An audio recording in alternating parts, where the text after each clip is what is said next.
Bismillahirrahmanirrahim. Assalamualaikum warahmatullahi wabarakatuh. Alhamdulillahi rabbil alamin. Alhamdulillahi hamdan katsiran tayyiban mubarakan fih. Hamdan yanbaghi li jalali wajhihi wa 'azimi sultanihi. أشهد أن لا إله إلا الله وحده لا شريك له وأشهد أن محمدًا عبده ورسوله وصفيه وخليله الذي أدى الأمانة ونصح الأمة وبلغ الرسالة وجاهد في الله حق جهاده وتركنا على المهجة البيضاء ليلها كنهارها لا يزيغ عنها إلا هالك. اللهم فصل وسلم على سيدنا وحبيبنا وشفيعنا ومولانا محمد سيد المرسلين وعلى آله وصحبه أجمعين. اللهم ربنا إنا نسألك علما نافعا وعملا متقبلا ورزقا حلالا طيبا وشفاء من كل داء وسقم يا ذا الجلال والإكرام. Ma'asyiral muslimin wal muslimat, hadirin wal hadirat, Bapak, Ibu, saudara-saudari jamaah salat subuh di Masjid Baitur Rahman yang dimuliakan oleh Allah Subhanahu wa taala. Alhamdulillah, dengan izin Allah Subhanahu wa taala bertemu kembali kita di subuh kali ini dalam suasana kita semua menjalankan ibadah puasa di bulan Ramadan. Mudah-mudahan Allah Subhanahu wa taala menerima amalan ini sebagai bagian dari amal ibadah kita.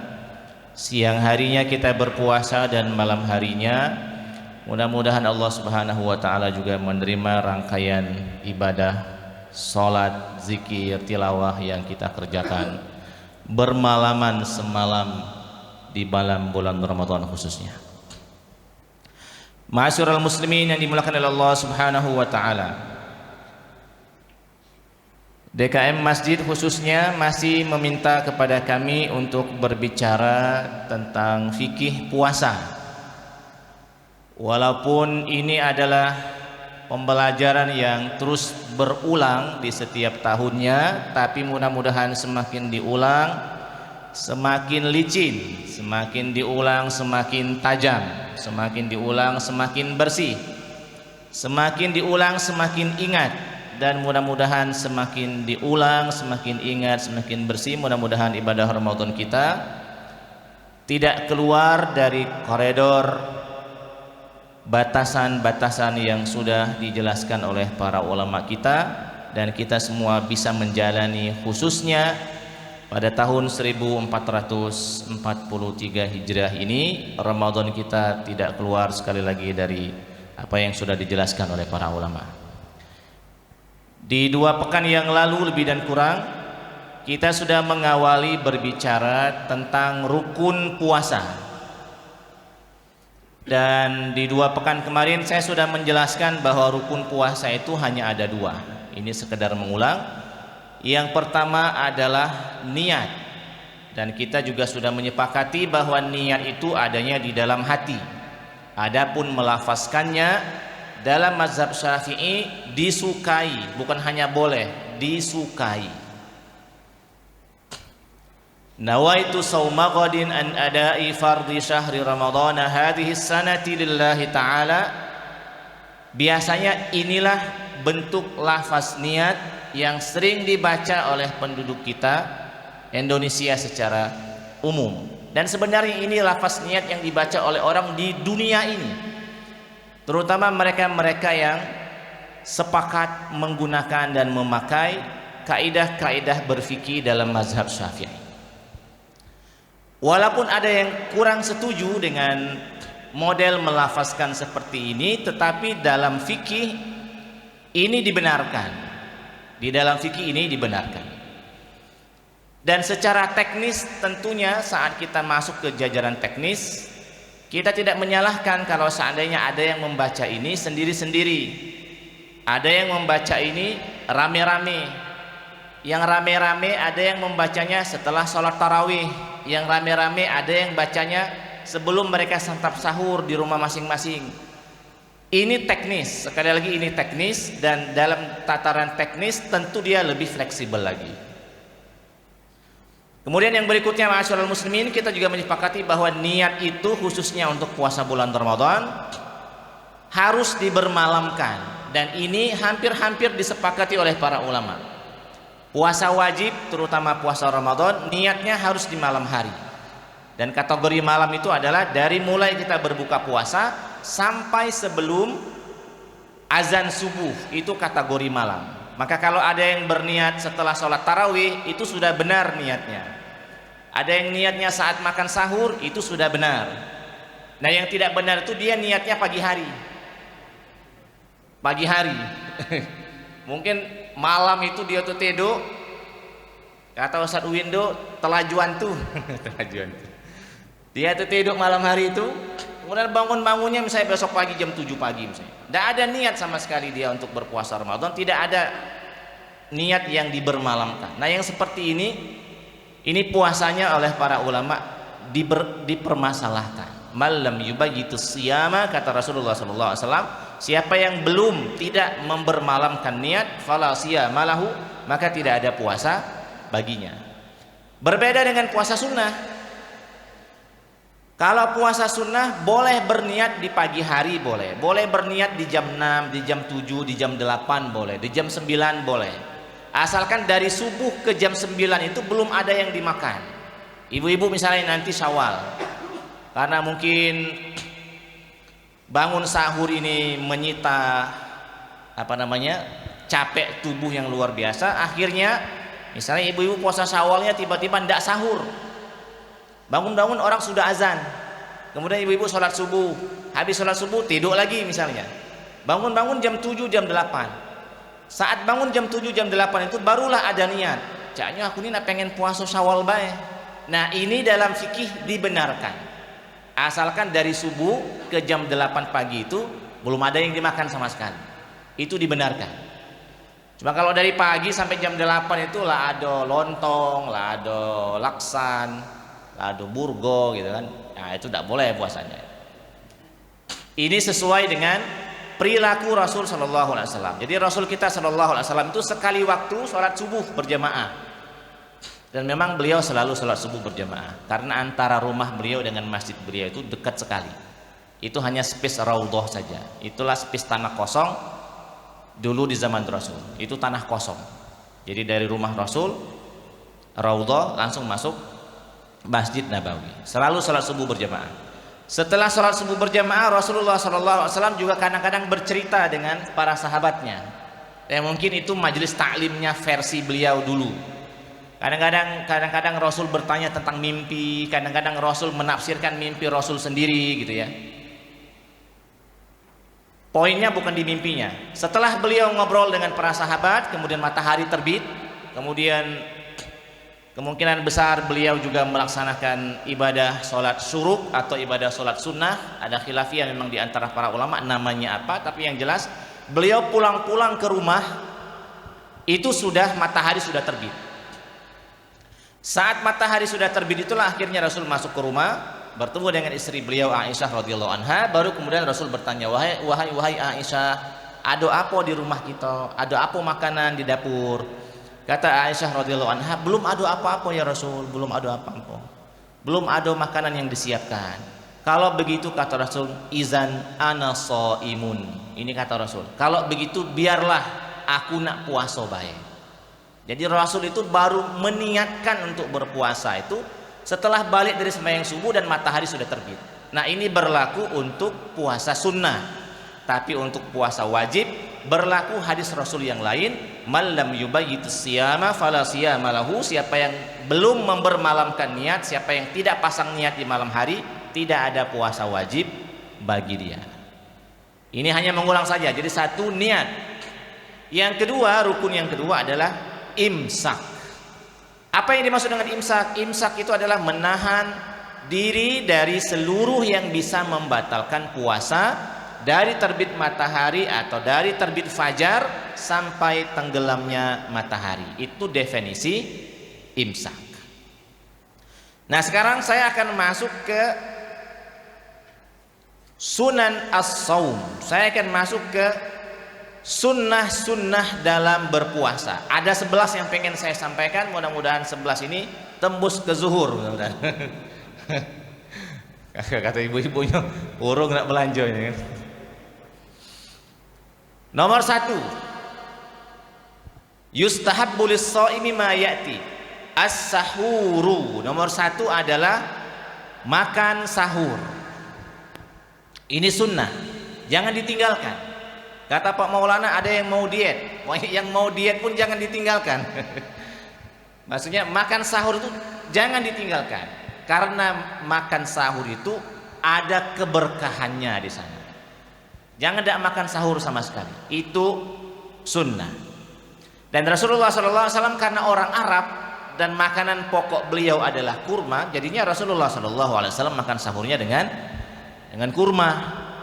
Bukan berarti makan sahur dengan ketan tumis misalnya, kan tidak boleh, gitu kan. Itu makanan kita itu. Karena Rasulullah SAW orang Madinah, dan di Madinah yang paling banyak perkebunannya adalah kebun kurma, dan akhirnya jadi makanan pokok. Akhirnya Rasulullah SAW santap sahurnya dengan kurma. Jadi kebayang enggak kira-kira kurma itu jadi makanan pokok? Dimakan waktu sarapan kurma, dimakan siang hari kurma, dimakan malam hari kurma, gitu kan. Nah, kalau kita kan cuma muqaddimah nyoba ya kan. Muqaddimah nyoba, ngembek 3 kok kan. Uang Indonesia makan 3 kok ini mana cukup gitu kan. Apalagi kalau misalnya makan kurma lebih dari 3, 5, 7, masih kurang tuh uang Indonesia ini kan. Masih kurang tuh lah. Makan pempek sudah tuh, masih kurang tuh lah. Kalau tidak ditutup dengan nasi, definisinya belum makan gitu kan. Definisinya belum makan. Itu as-sahur. Sekarang kalau ditanya kapan Rasul Shallallahu Alaihi Wasallam makan sahur, jawabannya Rasul makan sahur itu sudah hampir mendekat waktu subuh, tetapi tidak mepet-mepet niat. Sudah hampir mendekat waktu subuh itu kira-kira ya, ini lebih dan kurang lah, mungkin setengah jam sebelum masuk waktu subuh, 45 menit sebelum masuk waktu subuh. Ini artinya sudah dekat-dekat waktu subuh. Sekarang kalau ditanya lagi kapan Rasulullah SAW berhenti makan sahur, Rasul itu sudah berhenti makan sahur. Jawabannya sesuai dengan cerita dari sahabat Nabi yang bernama Anas bin Malik radhiyallahu anhu. Kata Anas bin Malik, Rasulullah itu sudah selesai dari makan sahur, kemudian melaksanakan sholat subuh. Jedah antara selesai makan sahur dengan sholat subuh ini selama orang baca ayat Al-Quran 50 ayat. Misalnya Ustadz Ridho baca 50 ayat Al-Quran, tebak-tebakan baik berapa menit? 15 menit misalnya. Maka Rasulullah SAW itu sudah berhenti dari makan sahur 15 menit sebelum beliau mengerjakan sholat subuh berjamaah. Jadi walaupun kita berpuasa itu startnya mulai dari masuknya waktu subuh, tapi Rasul sendiri sudah berhenti dari makan sahur, dari minum, dari semua hal yang ada di mulut ini sebelum orang azan subuh. Itu Rasul sudah berhenti.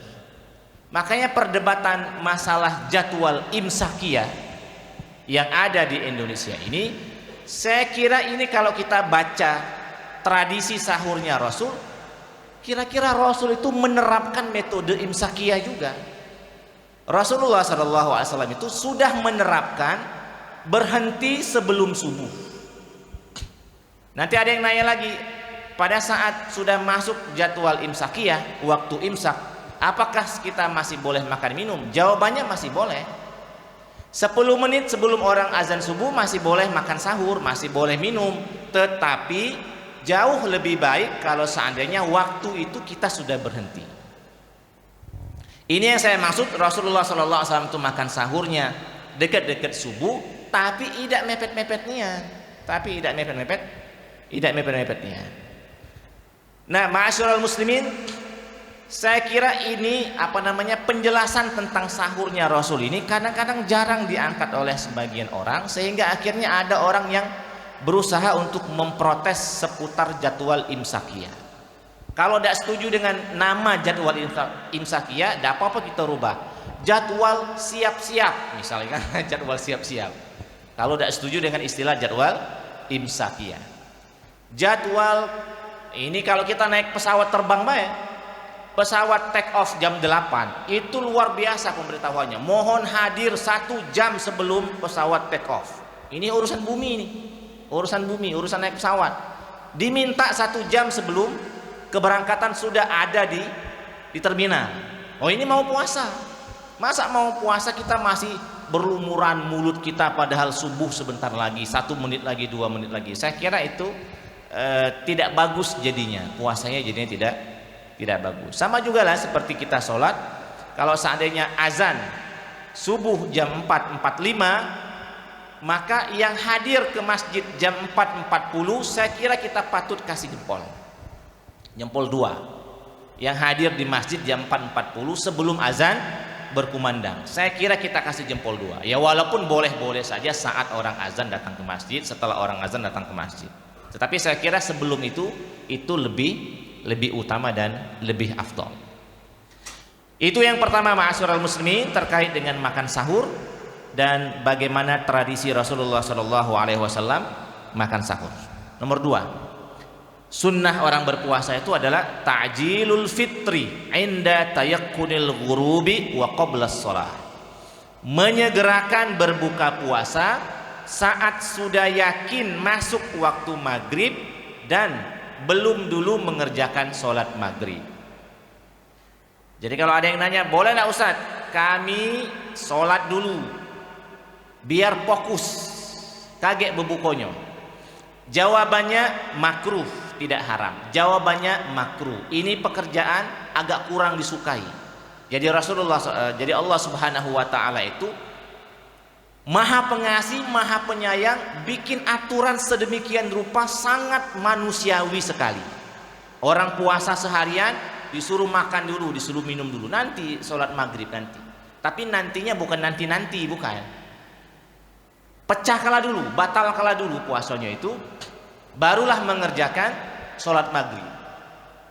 Orang yang azan itu, semua orang yang azan di muka bumi ini pasti mereka minum dulu. Pasti mereka minum dulu. Maka kita yang di rumah minum dulu lah baru sholat. Ini namanya ta'jilul fitri saat memang sudah yakin waktu maghrib masuk. Anggap saja tidak ada azan, kita tinggal jauh dari masjid, radio rusak, TV dakate, HP hilang misalnya kan, cocoknya kan. Nah, maka kita harus yakin dulu ini matahari sudah tenggelam. Jangan kata wong Indralaya itu, kalau kita sekolah itu jangan sampai hari 3 tahun tahan, tapi nahankan hari seminggu udah tahan. Nah, ini sama dengan kita puasa, nahankan 12 jam tahan dari sahur menjelang berbuka, giliran menit-menit terakhir tidak tahan lagi. Itu yang merusak kita kan. Itu yang merusak. Walaupun makanan itu sudah dipegang, minuman itu sudah dipegang, kaget dulu minum yuk. Ini lah benar-benar niat. Kita baik kadang-kadang kan ada sebagian masjid itu yang kadang-kadang mereka nyetel radio selajuan itu sampai azan radio itu kan. Ini bener nih aku azan ini. Kadang-kadang kita yang di rumah itu nunggu-nunggu, bener nih aku azan ini. Karena ini azan radio kan. Setelah azan radio Allahu Akbar, asyhadu alla ilaha illallah, dimatikan radio, baru dia azan. Berarti agak lama dia makan kurmoyo ini kan. Jangan-jangan makan kolak dulu muazzinnya ini kan. Agak lama dia matikan radio itu. Selaju-lajuan tadi kan. Ini ta'jilul fitri. Ini nomor 2 sunnah. Nomor 3, ma'asyiral muslimin, banyak yang bakal kita sampaikan ini. Kalau sampai alhamdulillah. Nomor 3 adalah ad-du'a'u aqibal fitri bil ma'sur. Berdoa saat, tapi di sini disebutkan berdoa akibah. Akibah itu di ujung. Ini saya bawa ini buku Syekh Wahbah Az-Zuhaili, Profesor Dr. Wahbah Az-Zuhaili. Di ulama kontemporer, ulama sekarang ini, walaupun beliau sudah meninggal dunia tidak lama, saya ketemu beliau ini di Jakarta. Buku terbaik beliau dalam bab fikih itu adalah Al-Fiqhul Islami wa Adillatuhu. Ini bukunya yang saya bawa. Beliau menulisnya 12 jilid atau 13 jilid. Ini yang saya bawa, ini jilid yang kedua. Ini masterpiece-nya. Ini jilid kedua aja segini. Ada 13 jilid. Kata Profesor Dr. Wahab Az-Zuhaili ini, ad-du'a'u akibal fitri bil ma'sur. Berdoa setelah berbuka. Walaupun ada ulama yang mengatakan boleh-boleh saja berdoa sebelum berbuka. Tapi kalau kita mengikuti yang saya baca ini, maka misalnya mula-mula kita berdoa atau mula-mula kita berbuka dengan Bismillahirrahmanirrahim. Kemudian setelah itu, misalnya kita teguk minuman atau kita bukan minuman keras bukan, kita teguk minum gitu ya. Kemudian setelah itu kita makan kurma. Nah setelah itu redaksi doanya Allahumma laka sumtu wabika amantu wa ala rizkika aftartu. Kemudian beliau sambung zahabaz zama'u wabtallatil uruqu wa sabatal ajru insyaallah. Kemudian beliau sambung lagi ya wasi'al fadli ighfirli. Kemudian beliau sambung lagi alhamdulillahillazi a'anani fasumtu wa razaqani fa aftartu. Ini beliau menggabungkan banyak riwayat. Di luar sana ada sebagian dari sahabat-sahabat kita yang menolak untuk berdoa dengan Allahumma laka sumtu wa bika amantu wa ala rizkika aftartu.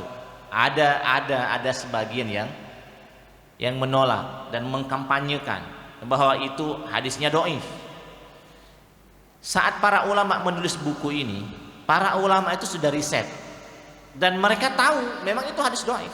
Tetapi kedoifan dari Allahumma laka sumtu itu levelnya adalah hadis mursal.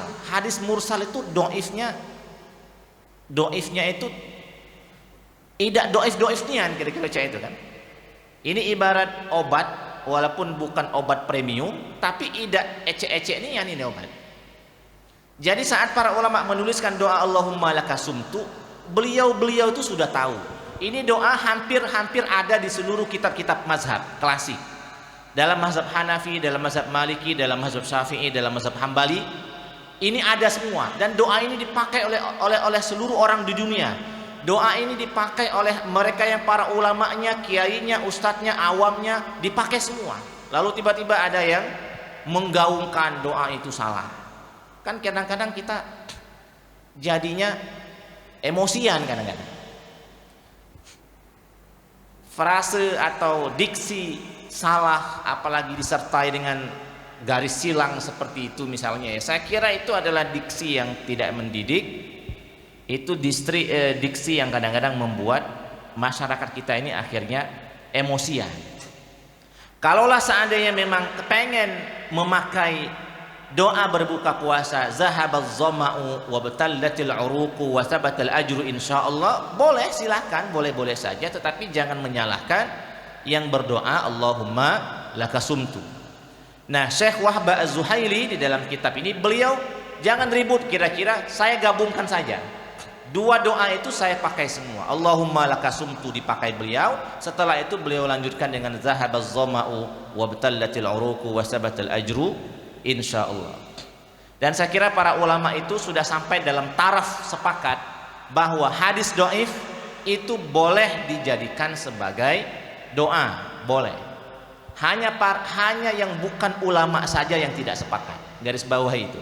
Hanya yang bukan ulama yang tidak sepakat, yang ngomong bahwa hadis dhaif tidak boleh dipakai untuk berdoa. Seluruh ulama hadis, ulama fikih, ulama usul, semuanya sepakat hadis dhaif boleh dipakai dalam bab doa. Semuanya sepakat. Ini nomor 3 ma'asyiral muslimin, kesunahan dari berpuasa. Nomor 4, taftiru shaimin walau ala tamratin aw surbati ma'in aw ghairihima. Kesunahan berikutnya adalah menyediakan buka puasa bagi orang-orang yang berpuasa, walaupun hanya sebutir kurma dan 1 tegukan air. Nah, saya kira dalam konteks ini Rasulullah Shallallahu Alaihi Wasallam bersabda, "Man fattara shaiman," siapa yang memberikan menu buka puasa, dan akhirnya orang yang berpuasa itu mecahkan puasanya dengan yang kita kasih itu, kana lahu mislu ajrihi. Orang yang memberikan menu buka puasa itu akan dapat pahala seperti pahala orang-orang yang puasa itu. Inilah kalau kita mau iri dengan orang yang berduit, irinya di sini. Orang berduit itu hampir-hampir borong semua pahala. Kata sahabat Nabi yang buntu dulu, ngomong dengan Nabi, "Wahai Rasul, zahaba ahlud dusuri bil ujur." Wahai Rasul, lemaknya jadi uang berduit itu. Ngapo kata Rasul? Uang berduit itu hampir-hampir seluruh pahala ini dimbeknya galo. Yusalluna kama nusolli. Kami semayang, dia semayang. Ada dia di masjid kan? Ada di masjid. Kami puasa, dia puasa. Ada juga dia. Nah, giliran dia ngasih infak, dia ngasih sedekah, dia ngasih zakat, dia ngasih wakaf, dia ngasih uang menu buka puasa, dia kasih beasiswa, dia kasih bantuan masjid. Nah, giliran yang itu kami tidak baca. Ini keirihan dan kedengkian sahabat Nabi yang buntu dulu dengan sahabat Nabi yang soge-soge. Kata Rasul, jangan khawatir, ada amalan yang nilai pahalanya setara dengan sedekah juga, tapi tidak pakai modal duit. Kata Rasul, wa bikulli tasbihatin shadaqah. Setiap kali subhanallah, subhanallah, subhanallah, itu sedekah juga itu pahalanya. Wa bikulli takbiratin shadaqah. Setiap kali Allahu akbar, Allahu akbar, Allahu akbar, itu sedekah juga. Wa bikulli tahmidatin, alhamdulillah, alhamdulillah, itu sedekah juga. Tidak modal duit itu. Wa bikulli tahlilatin, dan tahlil itu, tahlilan la ilaha illallah, maksudnya kalimat la ilaha illallah, itu juga sedekah, dan itu modalnya tidak pakai duit. Dan bahkan kata Rasulullah SAW, ini hadis riwayat Imam Muslim, al-amru bil ma'ruf, mengajak orang berbuat baik, modalnya itu modal suara baik. Kita duit dah kati payu, yang nak berbagi harta dengan anak yatim, fakir, miskin lewat lembaga kami jadi. Ajakan seperti ini itu sedekah juga nilainya. Wa nahyun 'anil munkar, mencegah orang dari perbuatan keji dan munkar, itu juga sedekah juga. Bahkan di ujungnya kata Rasulullah sallallahu alaihi wasallam, wa fi bud'i ahadikum shadaqah. Dan pada setiap hubungan suami istri itu juga sedekah. Itu juga sedekah. Jadi ma'asyiral muslimin, kalau seandainya orang yang soge tadi punya zikir tasbih, punya zikir takbir, punya zikir tahmid, punya zikir la ilaha illallah, habis diborong uang kayo kalau. Dia semayang, dia puasa, dia lah berzikir pula, dia sedekah, dia infak, dia wakaf, dia ngasih orang menu buka puasa, selesai. Nak nulu masuk surga, nululah. Memang layaknya nulu masuk surga. Habis pahala diborong oleh wong kayo. Kalau wong kayonya yang tak jadi, yang kita sebutkan tadi kan. Tapi kalau wong kayonya tidak semayang, tidak puasa, tidak berinfak, kita doakan baik, mudah-mudahan di ujung-ujung hayatnya dia puasa, dia semayang, dia infak sebanyak-banyaknya. Sejarah belum berakhir, kita tidak boleh menilai orang sekarang. Siapa tahu nanti seminggu lagi, 2 minggu lagi, sebulan lagi, sebelum dia meninggal dunia, dia taubatan nasuha, akhirnya dia jadi orang yang bagus. Dan orang yang bagus sekarang juga jangan terlalu pede dulu. Kita harus jaga keistiqomahan sekarang. Karena ada juga ceritanya orang sejengkal lagi mau masuk surga, tetapi akhirnya gara-gara mungkin terpengaruh kanan dan kiri, akhirnya sebelum dia meninggal dunia, dia nyimpang ke kiri dulu. Akhirnya dia meninggal dunia dalam keadaan su'ul khatimah. Dan saya kira dalam bab ini kita harap-harap cemas lah seperti itu ya. Jangan merasa wah aku nilai bagus. Enggak, belum tentu nanti di akhir hayat bagaimana. Tapi kita berharap bahwa yang sudah bagus sekarang, kita berharap sampai habis bagus juga, sampai akhirnya kita semua meninggal dunia. Menu buka puasa, jangan ndak tekarung. pahala memberi buka puasa. Dak pacak sebesaan sekecian. Dak pacak untuk uang lain, untuk keluarga dewek dulu, untuk kakak, untuk adik, untuk ayu, untuk uang tua, untuk mertua yang ada di lingkungan terdekat kita. Nomor 5, ma'asyiral muslimin, kesunahan berpuasa. Al-ightisalu 'anil janabati wal haidhi wan nifasi qabla al-fajri.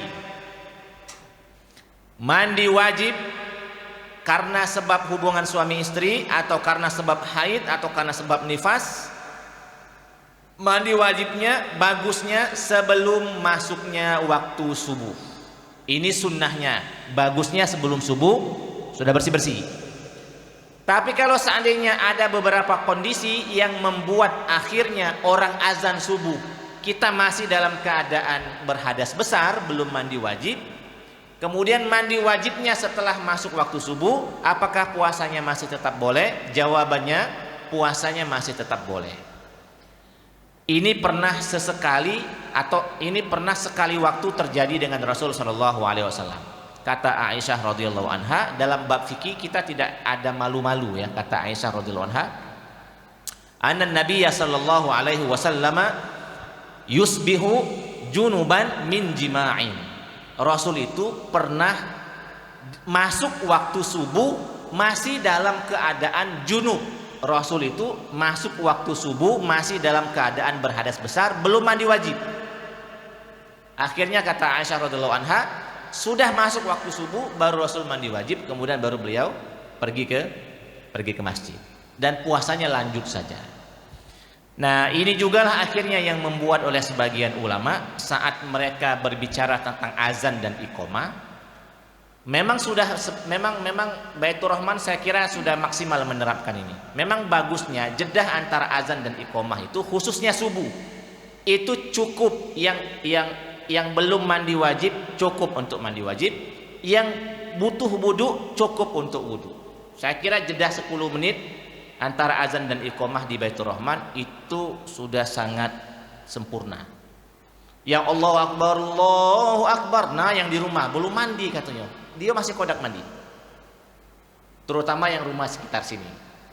Rumah yang ada di Ampera situ udah tubar lagi kan. Terutama rumahnya di sini. Dia terkejar, dia mandi dulu. Santai mandi dulu kita. Baru kemudian keluar.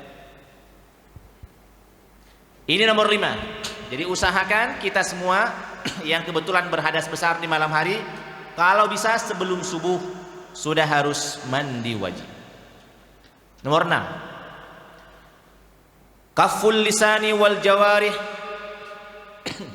an fudulil kalam wal af'al allati la isma fiha. Kesunahan nomor 6 ini adalah menjaga lisan, menjaga anggota tubuh dari aktivitas-aktivitas yang berlebihan, walaupun itu aktivitas mubah.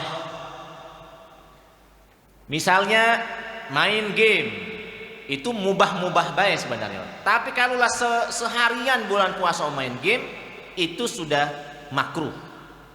Nonton TV mubah-mubah baik, apalagi yang dilihat berita-berita yang informatif, bagus-bagus baik.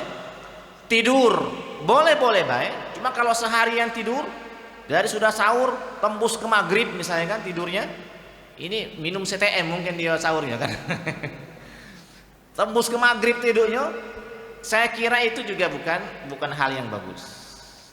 Jadi aktivitas yang mubah jangan berlebihan. Seperti atau sebagaimana juga jangan berlebihan saat kita santap buka puasa, juga jangan berlebihan. Walaupun itu duit kita halal segala macam, makanan yang di atas meja juga halal, saya kira juga kalau kita berlebihan itu tidak bagus. Itu nomor 6. Nomor 7, tarkus syahawat al-mubah allati la tubtilu as-shauma minat taladzuz bimasmu'in wa malmusin wa masmumin dan seterusnya. Meninggalkan sunnahnya, meninggalkan perkara-perkara yang mubah yang sifatnya kita menikmati itu. Misalnya menikmati aroma nasi padang misalnya. Kebetulan rumahnya itu kan samping sederhana misalnya kan. Oh, duduk pinggir pintu. Oh gitu kan. Nah, saya kira itu itu enggak, itu makruh gitu kan. Atau ada minyak wangi tapi kita main terus dengan minyak wangi itu. Saya kira itu juga makruh. Jadi jangan disengaja dengan mak ini loh gitu kan, berjam-jam mak ini kan. Saya kira enggak. Jadi normal saja. Normal saja.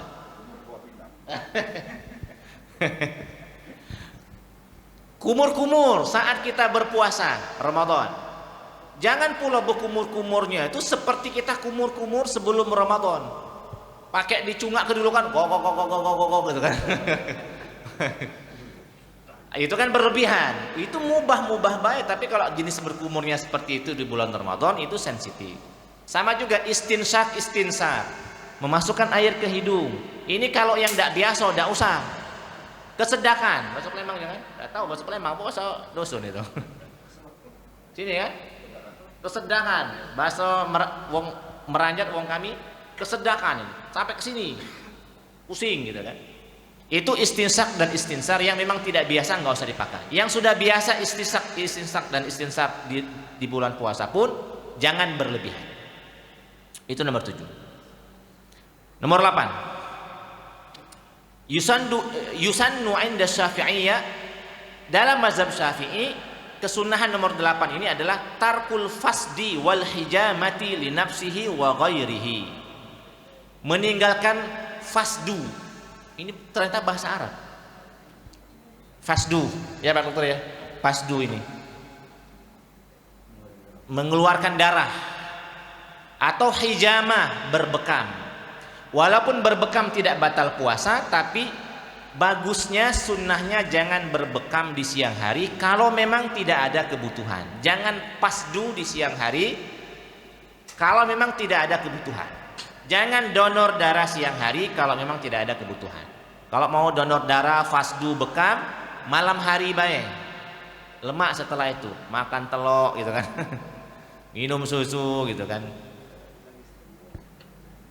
Itu nomor 8. Nomor 9. Nah, ini bagus nomor 9 ini. At-tausi'atu 'alal 'iyali. Nomor 9 ini di bulan Ramadan itu sunnahnya meluaskan apalah di terjemahan bagusnya. Meluaskan rizki untuk keluarga. Jadi ibaratnya agak koboi-koboyan dikit lah dengan keluarga di bulan Ramadan ini. Agak surah dikit dengan keluarga di bulan Ramadan ini. Itu sunnahnya. Yang selama ini misalnya tidak pernah beli ayam kampung, belinya ayam negeri terus kan, beli ayam kampung lah sesekali di Ramadan ini kan. Itu beda rasanya, ayam kampung itu beda rasanya. Yang bulan Ramadan ini, yang sebelumnya mukenah borok misalnya kan, gantilah mukenah yang bagus, agak royal dikit, agak surah dikit. Di dalam hadis Ibnu Khuzaimah, saat Rasul khutbah sebelum masuk Ramadan, kata Rasulullah SAW dalam hadis yang diriwayatkan oleh Imam Ibnu Khuzaimah, itu adalah bulan Ramadan ini adalah bulan syahrun yazdadu fihi rizqul mu'min, bulan di mana rizkinya orang-orang mukmin itu bertambah. Walaupun tidak secara definitif menyebutkan satu-satu, tapi secara umum lah ya, di bulan Ramadan ini secara umum lah rezeki orang itu biasanya bertambah. Dikit jadilah. Ya minimal dikit jadilah itu minimal di bulan Ramadan ini kita misalnya mendapatkan menu buka gratis, sahur gratis, itu dikit jadilah, menang dikit jadilah kan. Menang dikit jadilah. Nah, karena rezeki orang mukmin bertambah di bulan Ramadan ini, agak royal dikit lah dengan keluarga, agak surah dengan keluarga. Ini nomor 9. Ya, karena ini siapa yang punya duit, kalau di keluarga itu yang bekerja adalah suaminya yang surah. Kalau dua laki bini yang berduit galau, yang punya penghasilan galau, saya kira tambah jadi rumah itu. Tambah bagus. Nomor 10. Al-istighalu bil ilmi wa tilawatil Qur'ani wa mudarasatihi wal adhkari was salati ala nabi dan seterusnya. Al-istighal, menyibukkan diri dengan ilmu pengetahuan, dengan baca Quran, dengan belajar, dengan zikir-zikir, dengan salawat kepada Nabi siang dan malam. Nah, saya kira dalam bab ini kita patut berlomba-lomba, perbanyak zikir, perbanyak ngaji, perbanyak baca buku dan seterusnya. 11 terakhir pasnya. Al-i'tikafu, sunnahnya adalah kita semua beriktikaf, wala siyama fil ashril awakhir min Ramadan, terutama nanti di 10 akhir bulan Ramadan. Yang iktikafnya 10 hari, saya kira kita kasih jempol 4, kiri kanan kaki bro, gitu kan? Yang iktikafnya 10 hari. Yang iktikafnya sehari, jangan dak tekarung baik, ya kita kasih jempol juga lah. Di sini 30 malam. Mantap gitu kan. Jadi Rasulullah SAW itu karena beliau penduduk asli Madinah. Ini ibarat wong Jakarta, wong lain mudik, dia udah mudik gitu kan. Rasul tuh wong Madinah, Masjid Nabawi dekat situlah. Rasul malam 21 masuk Masjid Nabawi, balik ke rumah setelah Idul Fitri. Setelah Idul Fitri. Tidak puasa. Hah? Tidak puasa. Itu kulkasnya lah dipenuhi kalau Pak. Idul Fitri baliknya. Makan minum di masjid, segala macam di masjid. Mungkin ada hajat-hajat khusus, mungkin beliau keluar sesekali. Tapi untuk midang-midang tidak. Untuk jalan-jalan baik tidak. Itu 10 hari. Sekali lagi, itu yang mampu boleh, yang tidak mampu separuhnya jadilah, atau buka tutup gitu kan. Iktikaf sudah tuh balik batali gitu kan. Kemudian masuk rumah lagi, masuk masjid lagi, iktikaf lagi. Nah, saya kira di dalam iktikaf itulah kita berusaha untuk mengakhiri Ramadan dengan cara yang lebih semangat, lebih rame-rame biar semangat. Kita punya target bacaan Al-Quran dan seterusnya, apalagi kalau seandainya pekerjaannya libur gitu kan. Ini kayaknya libur nasional itu dimulai kapan Pak Edi? 27 ya? 29 ya? 29. Jadi ya mungkin maksimalnya di akhir-akhir lah, karena mungkin masih ada pekerjaan-pekerjaan lain. Demikian saja ma'asyiral muslimin 11 hal yang menjadi kesunahan berpuasa.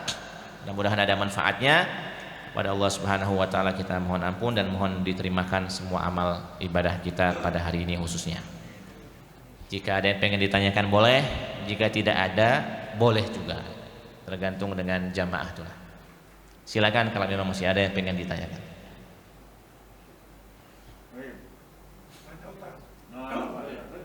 Silakan Pak. Kalau niat puasa itu kan, itu sekalian dengan saudara yang tinggal boleh nggak? Sekalian dengan puasa yang tinggal niat puasa. Waktu niat itu. Enggak boleh. Jadi kalau kodok puasa jangan di Ramadan. Kodok puasa itu di luar Ramadan. Itu boleh. Tapi kalau kodok Ramadannya di Ramadan enggak boleh. Misalnya nanti Bapak setelah keluar dari Ramadan puasa Syawal. Nah, saat puasa Syawal itu niatnya pertama kodok, boleh. Niat keduanya Syawal, niat ketiganya puasa Senin, niat keempatnya Ayyamul Bid misalnya. Kebetulan dia tunggal 1 hari semua. Tapi tetap yang diutamakan adalah niat kodok terlebih dahulu. Nanti insya Allah sunnah-sunnah yang bertepatan di hari itu akan melok tekarung juga insya Allah. Nah, cuma niat awalnya niat kodok. Itu sebagian ulama membolehkan untuk menggabung. Paling-paling itu. Cuma kalau di Ramadan sekarang ini, kita puasa Ramadan sekarang ini sekaligus meniatkan puasa-puasa yang dulu kita tinggalkan, itu tidak boleh. Nanti setelah Ramadan baru boleh. Kalau tadi yang kesiangan kan Ustaz? Ya. Kalau sebelum dia istirahat, aku besok nak puasa Ramadan. Oke. Tapi dia melaju, bangun jam 7 tadi. Ya. Siapa Ustaz? Ya, kalau sebelum dia tidur dia sadar diri, saya besok mau puasa lagi, itu sebenarnya sudah bagian dari niat. insya Allah dia aman-aman. Cuma kalau dia kosong sama sekali hatinya ini dari berpuasa, dia tidurnya selaju-lajuan, nah yang seperti ini yang dianggap bermasalah nanti puasanya. Makanya saat kita sebelum tidur itu memang disunahkan begini, disunahkan tidur itu disengaja. Jangan tidak sengaja. Tidur tidak sengaja itu tidak bagus. Kalau mau tidur itu sengaja nih. Karena kalau kita tidur sengaja itu persiapannya beda dengan tidur tidak sengaja. Tidur sengaja itu wudhu dulu, bersih-bersih dulu, sholat sunnah dulu, zikir dulu, baca al-maksurat dulu, baru kemudian tidur. Itu tidur yang sengaja. Berpikir dulu, hati kita ini berusaha memaafkan kesalahan-kesalahan orang di hari itu misalnya ya.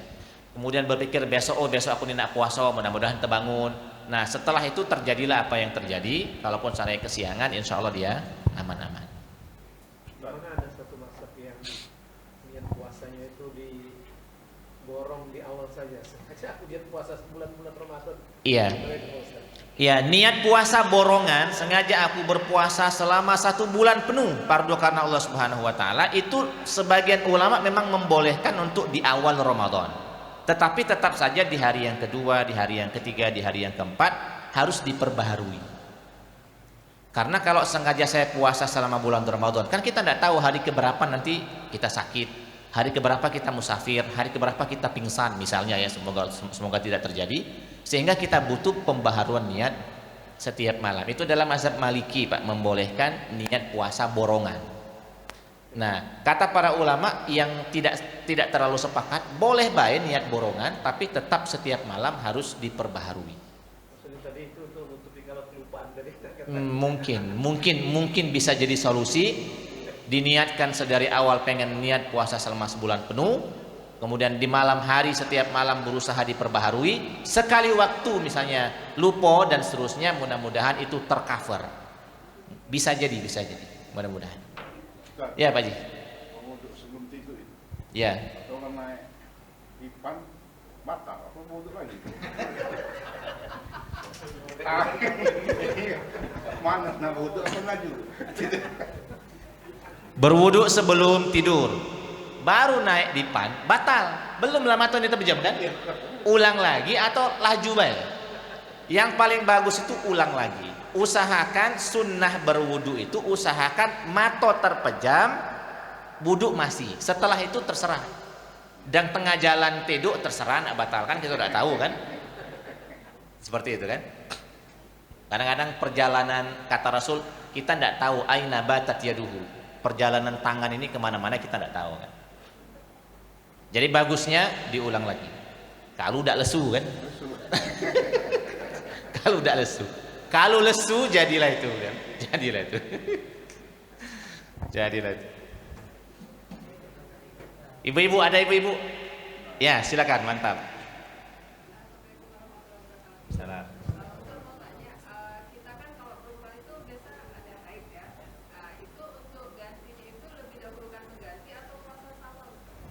Baik. Puasa ganti dulu atau puasa Syawal terlebih dahulu? Memang kalau dalam prioritas, usahakan mendahulukan yang wajib terlebih dahulu, baru yang sunnah. Itu fikih prioritasnya berbunyi begitu.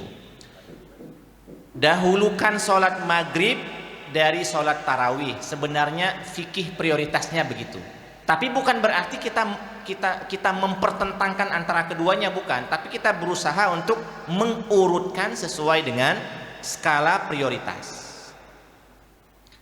Yang paling saya cermati, terutama bagi saya pribadi, kadang-kadang ada kecenderungan kita lebih siap untuk sholat tarawih ketimbang sholat maghrib. Ada kecenderungan begitu. Tidak berdosa memang, tetapi dalam skala prioritas ini dianggap kurang bagus. Kadang-kadang kita sholat maghribnya belum mandi, kadang-kadang pakai baju kaos baik misalnya kan. Kadang-kadang juga sholat maghribnya di akhir waktu selama bulan Ramadan ini. Tapi giliran tarawih dia tepat waktu, bajunya bagus, mandi, pakai minyak wangi. Sempurna sekali dia mengerjakan sholat sunnahnya. Tapi dia mengerjakan sholat wajibnya ala kadarnya. Khusus untuk maghrib saja ya, yang lain insya Allah enggak.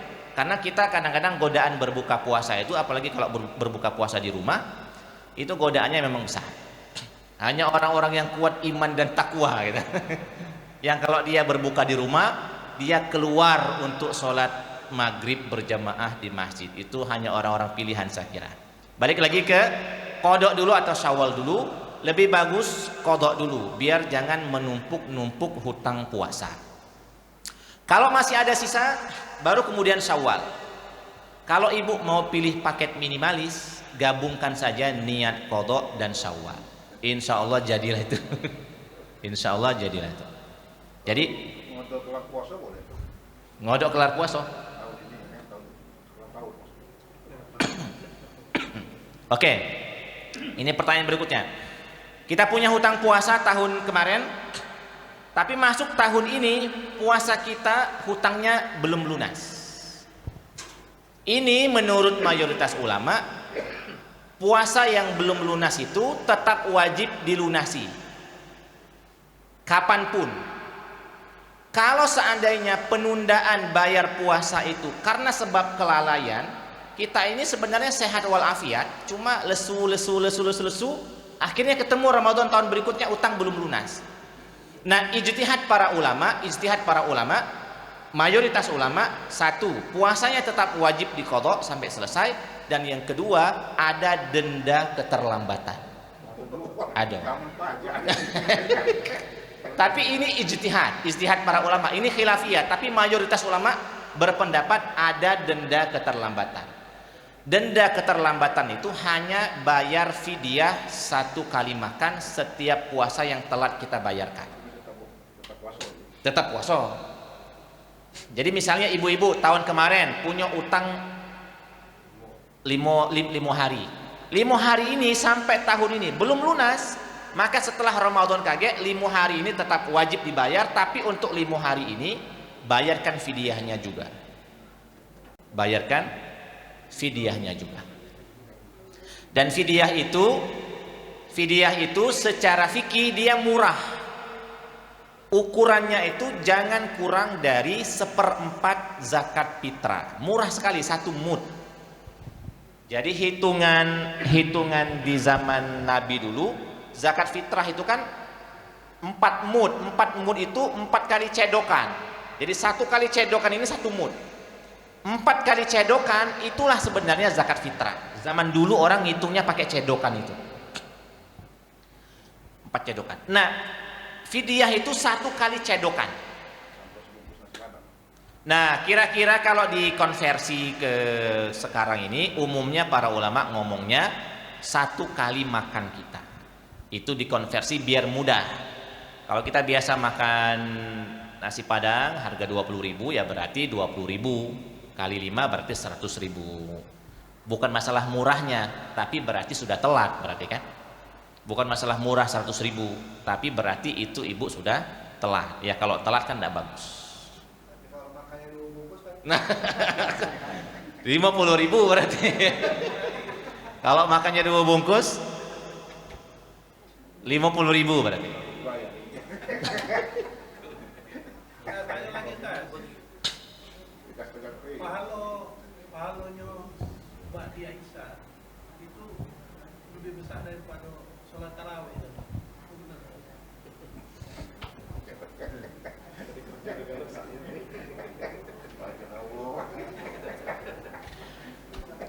Memang kalau kita berbicara tentang hukum fikih, kesunahan ba'diyah tadi. Kesunahan ba'diyah Isya itu di atas tarawih. Kalau kita bicara hukum fikihnya ya. Makanya sudah benar para ulama menasihatkan kalau kita sholat tarawih, tolong jangan diabaikan ba'diyah Isya'nya. Jangan diabaikan ba'diyah Isya'nya. Kalau qobliyah Isya'nya enggak, karena qobliyah Isya itu bukan sunnah muakkadah. Ba'diyah Isya itu sunnah muakkadah. Ba'diyah Isya itu sama dengan qobliyah subuh derajatnya. Ba'diyah Isya itu sama dengan qobliyah subuh derajatnya. Dan tarawih dan Rasul itu Rasul itu sangat rajin mengerjakan yang muakkadah itu ya. mengerjakan qobliyah subuh, mengerjakan ba'diyah isya itu Rasul sangat rajin. Tapi giliran sholat tarawih, Rasul mengerjakannya sesekali dan sesekali Rasul tinggalkan. Di zahir hadis ya. Tapi kita nggak tahu apakah Rasul di rumah sholat tarawih atau tidak, karena riwayatnya tidak menyebutkan seperti itu. Riwayat yang sampai kepada kita, Rasulullah SAW itu di malam-malam bulan Ramadan keluar ke Masjid Nabawi sholat sunnah. Malam berikutnya keluar lagi, malam berikutnya hadir lagi di masjid. Malam berikutnya Rasul tidak hadir, tidak hadir Rasul. Ditanya sama jamaah Masjid Nabawi, wahai Rasulullah, kemana udah keluar? Kata Rasul, saya tidak keluar itu bukan karena saya ngantuk, bukan karena saya capek, bukan karena saya sakit, bukan. Saya sengaja tidak keluar karena saya nanti ada kekhawatiran kalau saya keluar terus nanti ada yang beranggapan sholat itu wajib, padahal dia tidak wajib. Ya, bagus pertanyaannya, bagus. Jadi ba'diyah isya itu secara fikih di atas tarawih, derajat hukumnya ya. Ya kalau masalah pahala kan tergantung masing-masing kan. Kalau yang ba'diyah isyanya sembarangan dengan tarawihnya yang bagus, ya pasti banyak tarawih pahalanya. Banyak tarawih. Bisa foto Ustaz. Apanya? Badiah.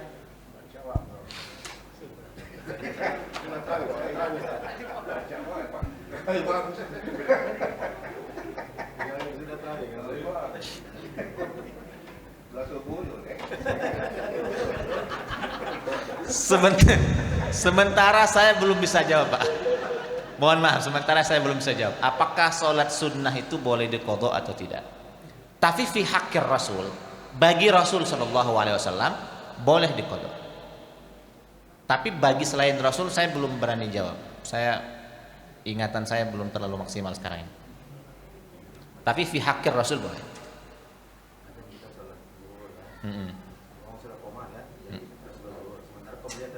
Belum dikerjakan. Ya itu yang saya maksud, saya belum berani jawab. Memang ada sebagian ulama yang berpendapat kalau memang kita sudah rajin sekali mengerjakan qobliyah dan ba'diyah itu, sekali waktu tertinggal karena sebab-sebab khusus, karena sakit, karena apa, karena telat atau apa, akhirnya ada ulama yang membolehkan. Tapi saya belum terlalu maksimal ingatan saya sekarang ini, jadi saya belum berani jawab secara maksimal. Habis? Pas ya. Kita tutup dengan doa kafaratul majlis. Subhanakallahumma rabbana wa bihamdika asyhadu an la ilaha illa anta wa astaghfiruka wa atubu ilaik. Assalamualaikum warahmatullahi wabarakatuh.